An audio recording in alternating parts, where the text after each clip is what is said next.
Hello दोस्तों, welcome back to my channel. अगर आपने अभी तक मेरे चैनल को सब्सक्राइब नहीं किया है तो जल्दी से मेरे चैनल को सब्सक्राइब कर दें। एपिसोड 10 की शुरुआत में तेंग्यू तेंगशिन को ब्रेकफास्ट करने के लिए बाहर बुला रहा होता है और साथ ही इसको हुआन का मैसेज आ जाता है जो उसको बताती है कि तुम्हें कल रात तेंग्यू घर लेकर गया था। अब तेंगशिन ब्रेकफास्ट करने के लिए आ जाती है। तेंगशिन कहती कि मुझे याद है कि तुम कल रात मुझे छोड़ने के लिए आए थे, लेकिन तुम अभी तक यहाँ पर क्या कर रहे हो। तेंग्यू इस बात को कोई जवाब नहीं देता और इसको ब्रेकफास्ट करने के लिए कहता है। जब तेंगशिन ब्रेकफास्ट करने लगती है तो तेंग्यू कहते हैं कि कल रात तुमने मुझे कहा था कि तुम्हारे पास एक सीक्रेट है जो तुम मुझे बताना चाहती हो। वो सीक्रेट क्या है? तो तेंगशिन कहती है कि मुझे तो किसी सीक्रेट के बारे में याद नहीं है। तेंग्यू कहने लगता है कि जब मैं मिंगजाओ को चेस कर रहा था तो मेरी फैमिली ने मुझे प्रेशराइज किया था कि मुझे अपने लिए गर्लफ्रेंड तलाश करनी चाहिए और उस टाइम पर डोंगी को लगा था कि मिंगजाओ मेरे लिए बहुत सूटेबल है। मैं इस बात से इनकार नहीं कर रहा कि मैंने उसको चेज नहीं किया और तुम्हारी मदद नहीं मांगी, लेकिन ऐसा करके मैंने तुम्हें हर्ट किया और उसके लिए मैं तुमसे माफी मांगता हूँ। कहने लगता है कि अब मुझे मालूम हो गया है कि किसी के लिए सूटेबल होना और किसी को पसंद करना दो अलग चीजें हैं। मिंगजाओ की शादी हो गई लेकिन मैं उसकी शादी से अपसेट नहीं हुआ, लेकिन जब तुम कंपनी छोड़कर चली गई तो दिल में मुझे बहुत अनकंफर्टेबल फील होने लगा। तेंगशिन कहती है कि अचानक तुम मुझे ये सब कुछ एक्सप्लेन क्यों कर रहे हो। तेंग्यू कहता है कि तुम्हें फ्यूचर में भी जो चीज समझ नहीं आएगी मैं तुम्हें वो एक्सप्लेन करूंगा। तेंगशिन कहती है कि मुझे कुछ देर तक बाहर जाना है इसलिए तुम अब वापस चले जाओ।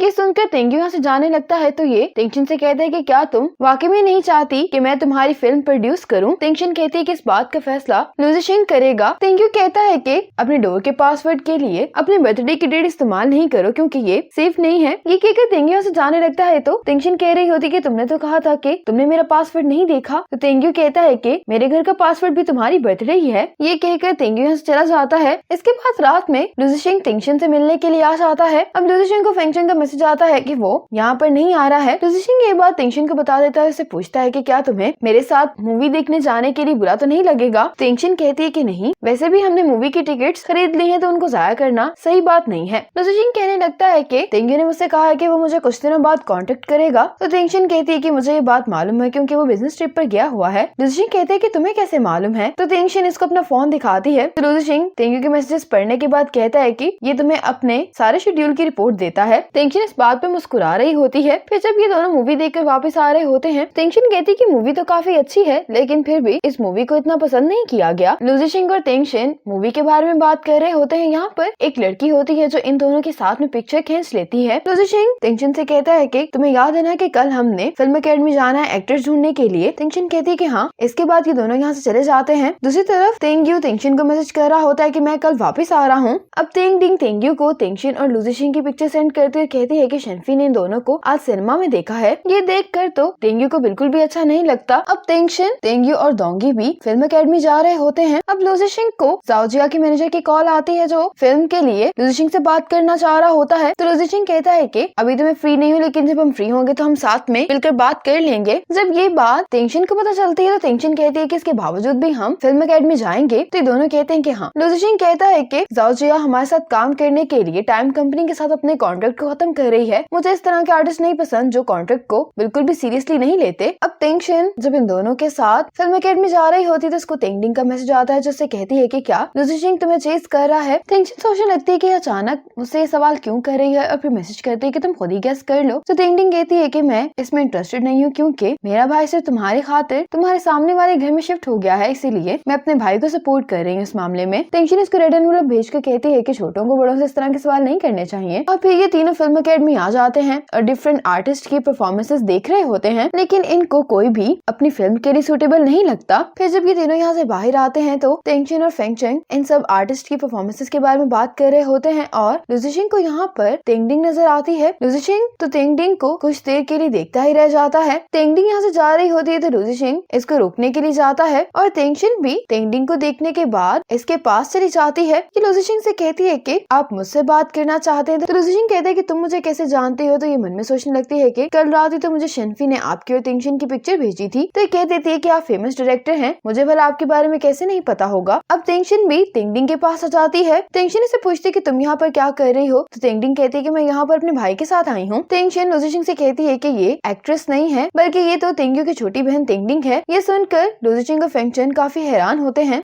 टेंशन टिंगडिंग को देखते हुए कहने लगती है कि तुम हमारी हीरोइन के कैरेक्टर के लिए बहुत सूटेबल हो, लेकिन फिर कहती है कि मुझे लगता है कि तुम्हारा भाई तुम्हें इस सर्कल में एंटर होने की इजाजत नहीं देगा। तो टिंगडिंग भी हाँ बोलती है। तो लूसी चिंग कहता है कि अपने भाई को साइड में रख के क्या तुम खुद इसमें इंटरेस्टेड हो। टिंगडिंग कहती है लेकिन मुझे एक्टिंग करनी तो नहीं आती। लूसी चिंग कहते हैं कि मसला नहीं है। लूसी चिंग बात कर ही रहा होता है कि इतने में यहाँ पर टिंगयू आ जाता है। टिंगयू पूछता है कि यहाँ पर क्या हो रहा है। तो टिंगशन बताती है कि लूसी चिंग को लगता है कि टिंगडिंग हमारी फिल्म के हीरोइन के रोल के लिए बहुत ज्यादा सूटेबल है। टिंगयू कहते हैं कि लेकिन तुम लोग तो जाओजिया के साथ काम नहीं करना चाह रहे थे। तो लूसी चिंग इसको कहता है कि पहले जब मैंने उसको कॉल की थी तो उसके पास हमारी फिल्म के लिए टाइम नहीं था और अब वो तुम लोगों से कॉन्ट्रैक्ट तोड़कर हमारे साथ कॉन्ट्रैक्ट करना चाह रही। अब मुझे लगता है कि टिंगडिंग इस कैरेक्टर के लिए बहुत सूटेबल है। टिंगयू कहता है कि अगर मेरी बहन को ये काम पसंद है तो मैं इसमें इंटरफेयर नहीं करूंगा, लेकिन इसके साथ तुम लोगों को मेरी कंपनी की इन्वेस्टमेंट भी एक्सेप्ट करनी होगी। लूसी चिंग टिंगडिंग से कहता है कि तुम इस बारे में अच्छी तरह सोच लो, फिर हमें जवाब दे देना। अब टिंगयू टिंगडिंग यहाँ से चले जाते हैं। अब जब ये लोग वापस जा रहे होते हैं तो टिंगडिंग पूछती है कि क्या आप टिंगशन को बहुत पसंद करते हैं। तो टिंगयू कहता है कि हाँ। टिंगशन कहती है कि फिर मैं इसके बारे में जरूर सोचूंगी। तो टिंगयू कहता है कि तुम्हें सिर्फ एक बात याद रखनी है कि अगर तुम्हें ये काम पसंद है तो तुम तभी करना, तुम्हें मेरी मदद करने के लिए ये काम करने की जरूरत नहीं है क्योंकि मैं टिंगशन को खुद भी चेस कर सकता हूँ। टिंगडिंग कहती है कि मुझे आप पे यकीन है भाई। अगले दिन लूसी चिंग को जाओजिया के मैनेजर की कॉल आती है तो ये इसको इनकार कर देता है कि पहले जाओजिया के पास टाइम नहीं था, इसीलिए हमने अपनी मूवी के लिए किसी और को ढूंढ लिया है। टिंगशन कहने लगती है कि तुमने जाओजिया को भी इनकार कर दिया है, अगर टिंगडिंग ये मूवी करने के लिए ना मानी तो फिर हम क्या करेंगे। लूसी चिंग कहता है कि क्या तुम टिंगडिंग को स्टूडियो में इनवाइट कर सकती हो, मैं उससे बात करना चाहता हूँ। टिंगशन कहती कि हाँ मैं ऐसा कर सकती हूँ। अब टिंगशन टिंगडिंग को कॉल करके कहने लगती है कि अगर तुम्हें एक्टिंग पसंद है या तुम इसको ट्राई करना चाहती हो तो तुम्हें फिर बाकी अनइम्पोर्टेंट चीजों के बारे में नहीं सोचना चाहिए। और कहती है कि तुम यहाँ पर आकर हमारे साथ कुछ टाइम स्पेंड क्यों नहीं करती, मैं तुम्हें यहाँ की लोकेशन भेजती हूँ। ये कहकर टिंगशन कॉल बंद कर देती है। अब टिंगडिंग जब यहाँ से जा रही होती तो डोंगी से कहता है कि तुम कहाँ पर जा रही हो। टिंगडिंग कहती है कि टिंगशन ने मुझे स्टूडियो बुलाया है। डोंगी कहते कि क्या तुम वाकई में ही मूवी में काम करने वाली हो। टिंगडिंग कहती कि मुझे टिंगशन ने थोड़ा कन्विंस कर ही लिया है, वैसे भी अपने भाई की कंपनी में फारिग बैठने से बेहतर है कि मैं एक्टिंग करके थोड़े पैसे ही कमा लूं। डोंगी कहता है कि अगर तुम पैसे ही कमाना चाहती हो तो पैसे कमाने के और भी रास्ते मैं तुम्हारी मदद कर सकता हूँ, लेकिन ये सर्कल तुम्हारे लिए सूटेबल नहीं है। टिंगडिंग कहती है कि मुझे प्रोटेक्ट करने के लिए मेरा भाई है, इसलिए मुझे किसी बात की फिक्र नहीं करनी चाहिए। ये डोंगी को बाय बोल के यहाँ से चली जाती है। अब टिंगडिंग टिंगशन की भेजी हुई लोकेशन पर पहुंच गई होती है, लेकिन इसको अभी भी यहाँ पर स्टूडियो नहीं मिल रहा होता। ये टिंगशन से कॉल पर पूछ रही होती है कि स्टूडियो कहाँ पर है। तो टिंगशन कहती है कि लूसी चिंग तुम्हें खुद लेने के लिए आया है। और लूसी चिंग यहाँ पर स्टैचू के साथ खुद भी स्टैचू बनकर खड़ा होता है। ये टिंगशन से कहती है कि मुझे तो लूसी चिंग कहीं पर भी दिखाई नहीं दे रहा। तो लूसी चिंग इसको कहने लगता है कि क्या तुम मुझे ढूंढ रही हो। अचानक इसकी आवाज सुनकर टिंगडिंग तो घबरा जाती है। तो लूसी चिंग कहते हैं कि तुम मेरा थोड़ा सा वेट करो, यहाँ पर अपनी पिक्चर खिंचवा रहा होता है। फिर लूसी चिंग इसको अपने स्टूडियो ले आता है। अब टिंगशन से जब स्टूडियो के वर्कर्स पूछ रहे होते हैं कि ये कौन है, तो टिंगशन कहती है कि ये हमारी मूवी की हीरोइन है। और ये भी टिंगडिंग को देखने के बाद कह रही होती है कि ये बहुत सूटेबल है। टिंगशन इसे कहती है कि असल में आज लूसी चिंग तुमसे बात करना चाहता है, इसलिए मैंने तुम्हें यहाँ पर बुलाया है। अब लूसी चिंग टिंगडिंग को अपने ऑफिस में एक मूवी दिखाता है। लूसी चिंग इसको अपने एक्सपीरियंस से समझाने की कोशिश कर रहा होता है। कहता है कि मैंने मूवीज बनाना इसलिए शुरू किया क्योंकि मुझे लगता है कि आप सिर्फ 2 घंटे के अंदर बहुत सारे लोगों से बात कर सकते हैं और आपको जिंदगी के बहुत सारे जवाब भी इस काम से मिल सकते हैं। और कहता है कि अगर एक्टर्स अपने इमोशंस को उस कैरेक्टर का हिस्सा बना ले तो एक्टिंग इतनी मुश्किल नहीं रहती। और कहने लगता है कि टिंगशन ने मुझे बताया कि तुम्हें ये बुक बहुत ही ज्यादा पसंद है और जैसे ही मैंने तुम्हें देखा था तभी से मेरे नजदीक तुमसे बेहतर इस फिल्म की कोई और हीरोइन नहीं हो सकती। लूसी चिंग टिंगडिंग को इस नॉवल की कुछ लाइंस दिखाता है। टिंगडिंग इन लाइंस को पढ़ने लगती है। लूसी चिंग कहने लगता है कि तुम्हारा इस दुनिया में वेलकम है और तुम्हें जिस चीज की तलाश है वो टाइम तुम्हें खुद ही शो कर देगा। ये बातें लूसी चिंग ने काफी अच्छे अंदाज में कही होती है, जिनको सुनकर टिंगडिंग काफी इम्प्रेस होती है। अब जाओजिया का मैनेजर टिंगयू से दोबारा कॉन्ट्रैक्ट करने की बात कर रहा होता है। टिंगयू कहने लगता है कि ये कोई मार्केट नहीं है जहाँ पर आपका जब दिल चाहे आप कोई चीज खरीद सकते हैं। ये कहकर टिंगयू कॉल बंद कर देता है और साथ ही यहाँ पर टिंगडिंग आ जाती है। टिंगयू से पूछता है कि क्या तुमने सोच लिया है। टिंगडिंग कहती है कि एक बहुत ही अहम फैसला है और कहता है कि ये बहुत अहम फैसला है, इसलिए तुम्हें इतनी आसानी से हाँ नहीं कहनी चाहिए, लेकिन ये बात याद रखना कि मेरी सपोर्ट तुम्हारे साथ है। टिंगडिंग कहती है कि ठीक है, मैं घर पर जाकर इसके बारे में सोचती हूँ, कहकर यहाँ से चली जाती है। अब असिस्टेंट गाओ आता है जो कहता है कि लुजिशिंग के साथ इन्वेस्टमेंट का कॉन्ट्रैक्ट तैयार हो गया है और असिस्टेंट गाओ तेंग्यू के पास आकर कहता है कि मुझे लगता है कि आपको तेंगशिन को चेस करने का अपना तरीका बदल लेना चाहिए और कहने लगता है कि आपको ऐसे प्रिटेंड करना है जैसे आप ड्रंक हैं। अगर तेंगशिन को मालूम होगा कि आप ड्रंक हैं तो वो आपको ऐसे छोड़कर तो नहीं चली जाएगी ना, वो यकीनन आपकी टेक केयर करेगी। ये असिस्टेंट गाओ से कहता है कि आइंदा तुम इस तरह की बेकार बातें नहीं करना, मैं भला ये कैसे कर सकता हूँ। इसके बाद घर पर तेंग्यू ड्रिंक कर रहा होता है और ये अपने ऊपर ड्रिंक भी गिरा रहा होता है ताकि तेंगशिन को ऐसा ही लगे कि ये वाकई में ड्रंक है। अब तेंग्यू तेंगशिन के घर पर आकर उसका डोर लॉक खोलने की कोशिश कर रहा होता है, लेकिन ये जो पासवर्ड डाल रहा होता है वो गलत होता है। तेंगशिन को जब ये पता चलता है तो ये एकदम चौंक जाती है और सोच रही होती है कि इस टाइम कौन आया होगा। अब जैसे ही तेंगशिन देखती है कि दरवाजे पर तेंग्यू है तो ये दरवाजा खोल देती है। तेंग्यू घर के अंदर आ जाता है और कहने लगता है कि तुम मेरे घर पर क्या कर रही हो। तेंगशिन कहती है कि मेरा घर है इसलिए तुम्हें वापस चले जाना चाहिए। तेंगशिन इसको धक्का दे रही होती है तो तेंग्यू की बैग दरवाजे से जाकर लगती है और ये कहने लगता है कि मुझे दर्द हो रही है। अब तेंगशिन जब इसको इतना ड्रंक देखती है तो ये इसको अंदर ले आती है। तेंगशिन इसको लेकर जा रही होती है कि खुद ही सोफे पर जाकर बैठ जाता है। तेंगशिन जब इसके लिए पानी लेने के लिए जाती है तो तेंग्यू उसको देखते हुए कहता है कि ये मेथड तो वाकई में ही काम कर रहा है। तेंगशिन इसको पानी पीने के लिए देती है तो ये भी एक्टिंग कर रहा होता है। तो फिर तेंगशिन खुद इसको पानी पिलाने लगती है। तेंगशिन अब इससे पूछती है कि अगर तुम पहले से बेहतर फील कर रहे हो तो मैं तुम्हें घर ले जाती हूँ। ये सुनते ही तेंग्यू कहने लगता है कि मेरी बैक में बहुत पेन हो रही है। तेंग्यू से कहते हैं कि क्या तुम मेरी बैक को रब कर सकती हो। तेंगशिन जब इसकी बैक रब कर रही होती है तो पूछती है कि क्या तुम्हें कहीं और भी दर्द हो रही है। तो तेंग्यू कहता है कि मेरे स्टमक में भी बहुत दर्द हो रही है। तेंगशिन जब इसके स्टमक पर हाथ रखती है तो तेंग्यू इसका हाथ पकड़ लेता है और इसी मोमेंट पर एपिसोड 10 खत्म हो जाती है।